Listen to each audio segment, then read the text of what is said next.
हमारे पुत्र को देखो, मुझे तो भाई लग रहा है कि ये जीवित भी हो पाएंगे या नहीं। दीदी,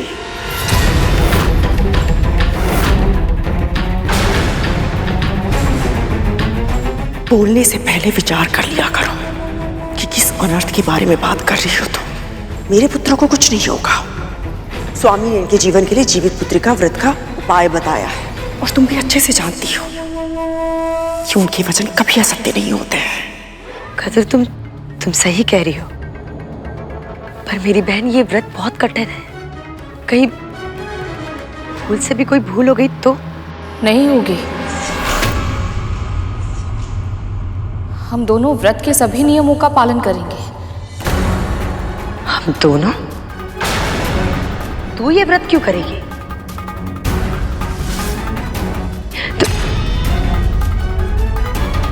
अच्छा, समझ गई। क्योंकि तू भयभीत है। ये नाग अगर स्वस्थ हो गए तो कद्रू को बता देंगे कि इन पर आक्रमण तेरे पुत्र गरुड़ ने किया है, और फिर तेरे पुत्र की रक्षा कौन करेगा? और इसने स्वामी के सामने भी ऐसा ही स्वांग किया होगा कि तुम्हारे पुत्र की ये व्रत रखेगी। इसे केवल अपने पुत्र की चिंता है, तुम्हारे पुत्रों की नहीं।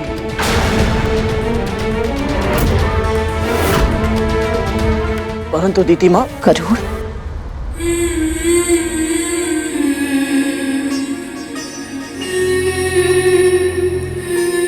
महारानी, कल व्रत आरंभ होने से पहले महल की स्वच्छता और शुद्धिकरण बहुत आवश्यक है। भूल से भी यदि कोई अपवित्र वस्तु महल में रह गई तो व्रत भंग हो जाएगा।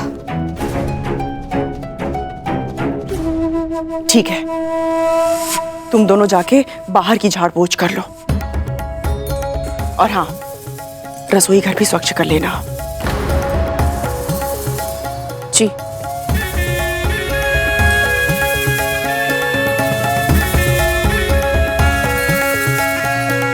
और सुनो,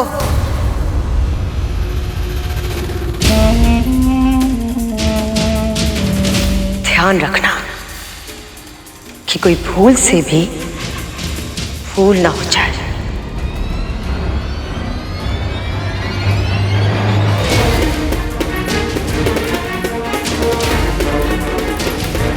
मुझे लगता तो नहीं था, सच में तुम्हारा हृदय कितना कोमल है।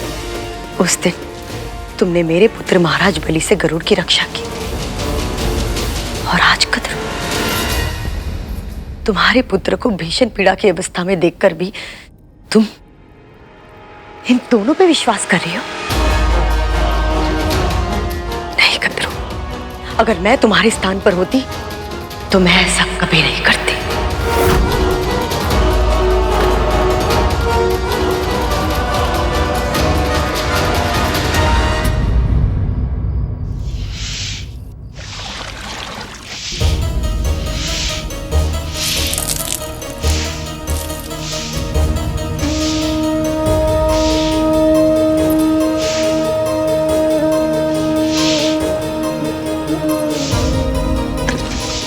लाइए माँ, मुझे दीजिए।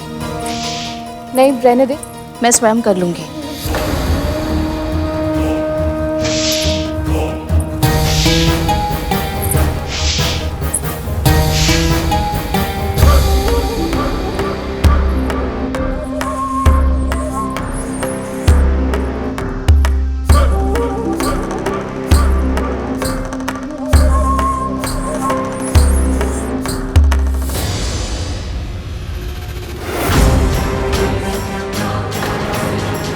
शनिदेव का प्रसाद काला हो गया। इस कक्ष को तो पवित्र कर लेगी, किंतु तेरे मन का क्या कदरू, उसे कैसे शुद्ध कर पाएगी तू?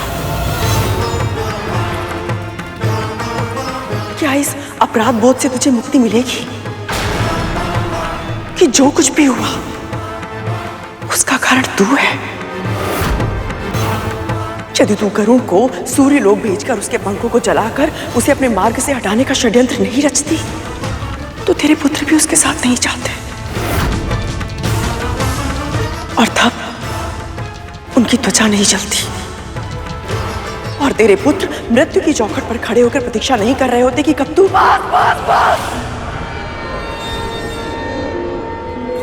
कुछ मत कह, मत बोल।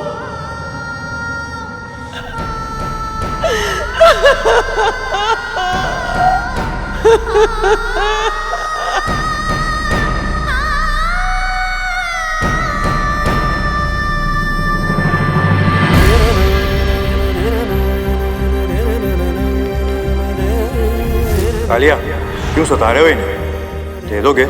आप बोलते हो तो दे देता हूं। लो।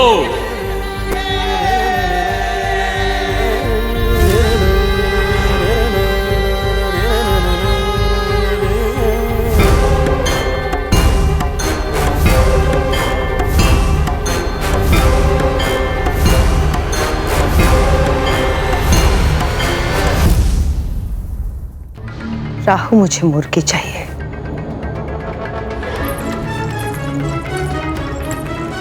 और मुर्गी पकी हुई चाहिए।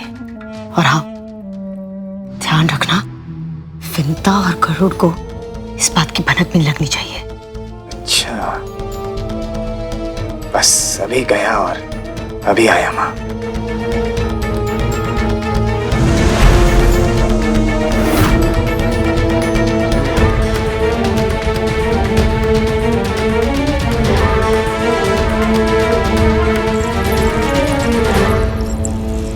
तुम दोनों ने आंगन स्वच्छ कर दिया? जी। अब जाके रसोई घर भी स्वच्छ कर दो, कुछ भी छूटना नहीं चाहिए। जो आ गया राजमाता।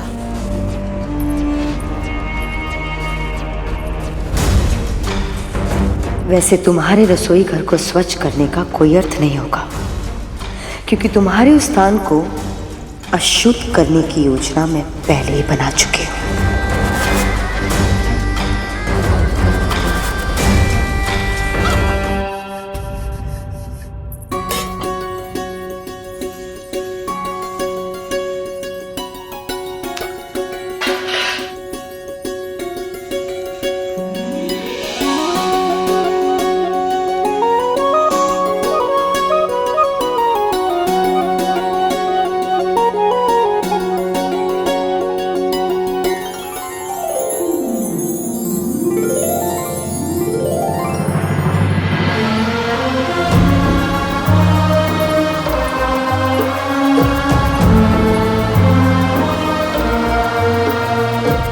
क्षमा करना पुत्र, पर तेरे पिताजी चाहते हैं कि तू मानसिक और भावनात्मक रूप से और शक्तिशाली बने, ताकि तेरा ध्यान मुझसे हट पाए और तू और भी अधिक बड़े और महत्वपूर्ण कार्य कर पाए। पर इसके पहले, सबसे पहले मुझे स्वयं को थोड़ा कठोर बनाना होगा।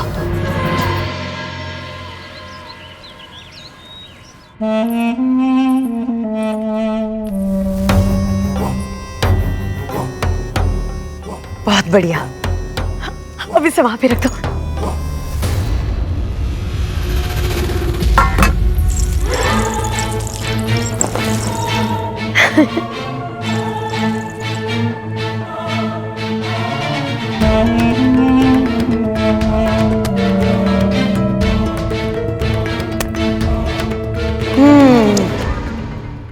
शुद्धिकरण की प्रक्रिया अब पूरी हुई।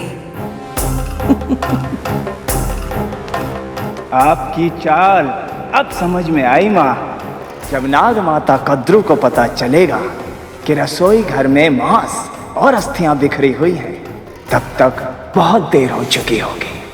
इसे स्वच्छ करने का समय भी नहीं मिलेगा उन्हें, और ऐसे में उनका व्रत आरंभ होने से पहले ही भंग हो जाएगा।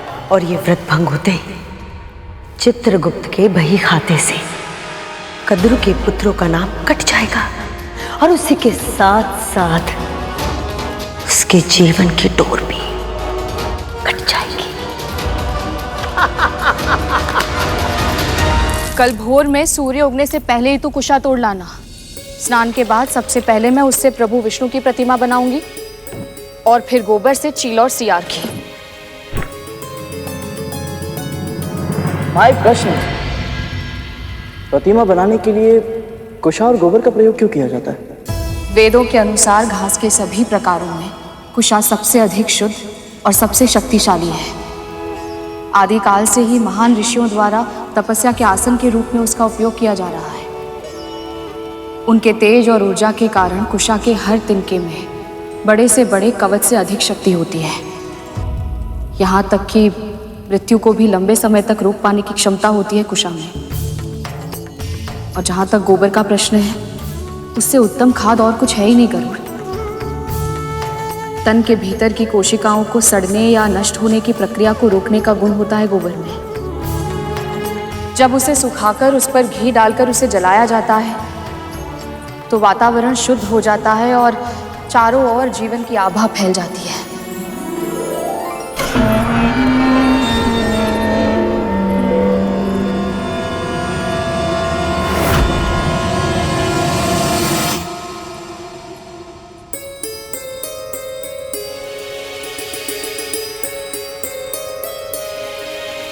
तूने कुछ खाया है क्या? नहीं माँ। हाँ, ये सूर्यदेव ने जो शहद दिया था बस उसी का सेवन किया माँ। तो फिर ये मांस की दुर्गंध कैसी है? कहाँ से आ रही है? हाँ माँ, ये गंध तो मांस की है, परंतु हम तो पूरे महल की झाड़ पोंछ कर चुके हैं। पर कार्य समाप्त नहीं हुआ। यदि सूर्योदय तक महल के किसी भी कोने में एक भी अस्थि रह गई तो व्रत आरंभ होने से पहले ही भंग हो जाएगा।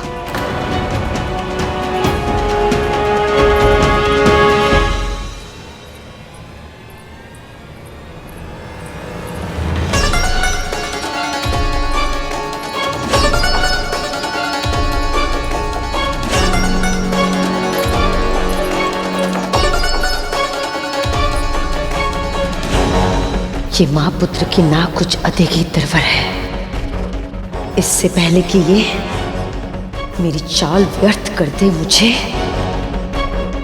कुछ करना होगा। कुछ करना होगा।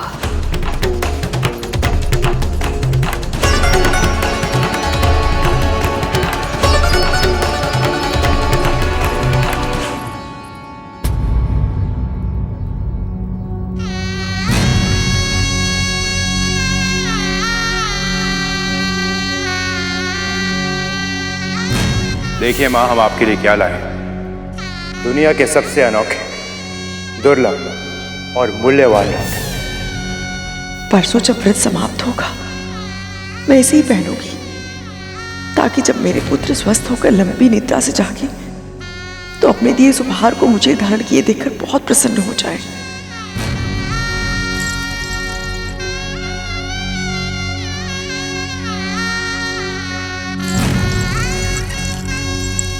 वाह, विश्वास करना तो कोई तुमसे सीखे। तुम यहाँ आभूषण चुन रही हो और वहां वो विंता और गरुड़। क्या हुआ? क्या हुआ?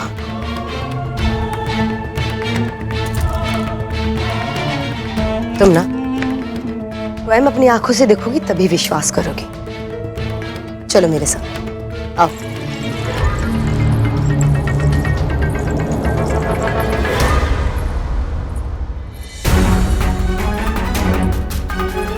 अस्थियों की गंध तो यहीं से आ रही है, पर यहाँ तो सब स्वच्छ ही है। अवश्य ही हमें कोई भ्रम हुआ होगा। एक क्षण में।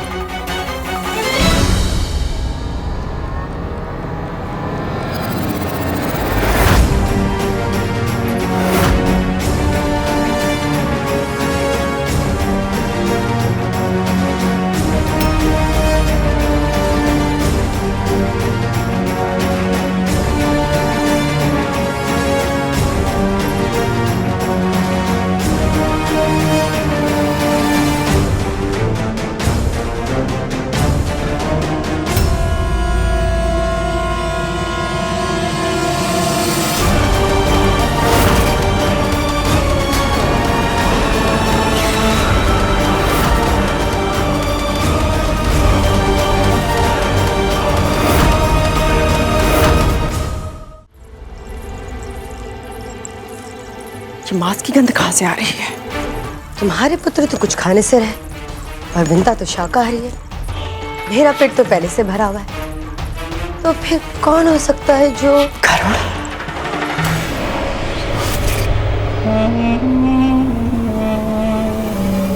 गरुड़।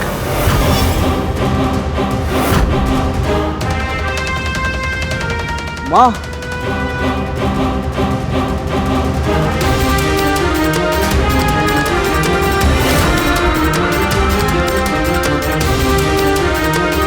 इतनी सारी अस्थियां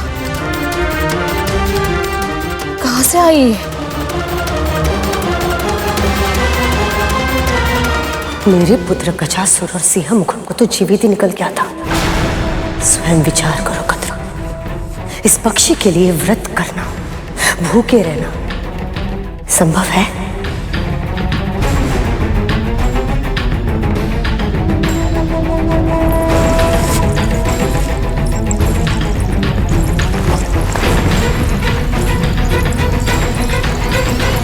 गरुड़, ये सारी अस्थियां ले जा और कहीं दूर फेंका। जी माँ।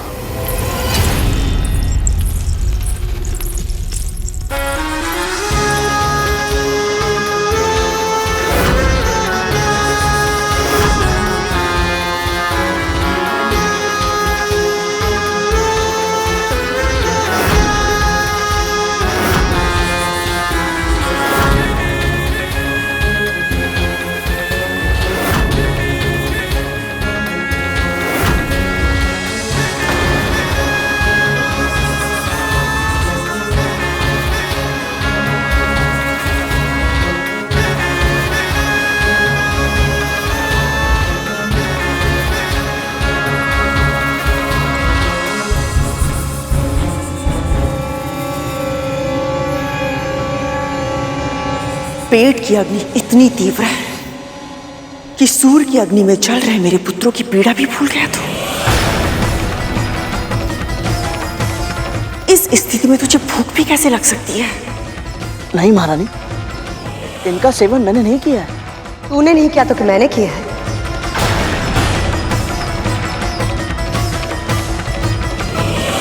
कितना भरोसा किया था ना तुमने इन दोनों पर कि ये तुम्हारा महल स्वच्छ करेंगे, लेकिन ये दोनों तो अशुद्ध करने पर लगे हुए हैं।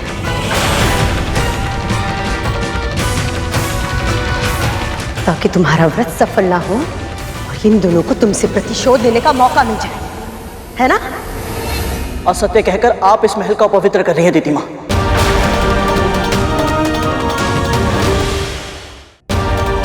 महारानी, मैं मानता हूं कि आप यही मानती है कि आपके पुत्रों की स्थिति मेरे कारण हुई है, और कहीं ना कहीं मैं स्वयं को दोषी मानता हूं। परंतु आप स्वयं विचार कीजिए महारानी, जब मैं अदिति माँ की तपस्या की रक्षा करने के लिए अपने प्राण दांव पर लगा सकता हूँ, तो फिर मैं उस व्रत को भंग करने का प्रयास क्यों करूंगा जिसे आपके साथ साथ मेरी माँ भी रख रही है?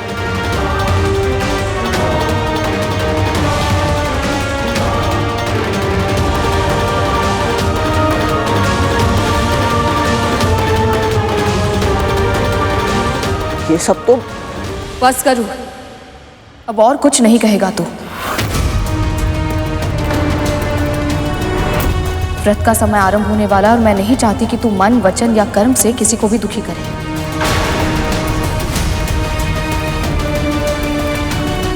परंतु स्मरण है ना, व्रत में जितना महत्व स्थान शुद्धि का है, उतना ही तन और मन का शुद्ध होना आवश्यक है।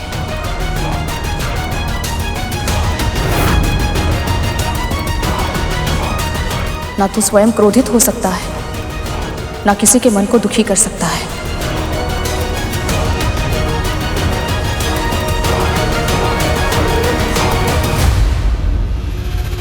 इस स्थान को फिर से स्वच्छ कर लो। और हाँ, गंगा जल छिड़क देना। यदि भूल से भी कोई अशुद्धि हो गई हो तो वो पवित्र हो जाए।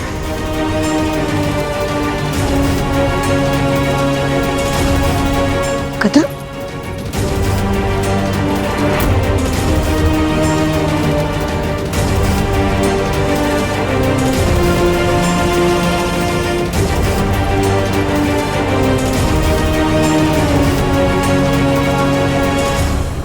ये सब अवश्य ही दीदी माँ का षड्यंत्र है, किंतु क्या माँ को मेरी बात पर विश्वास होगा कि उनकी स्वयं की बहन इतना घिनौना कार्य कर सकती है?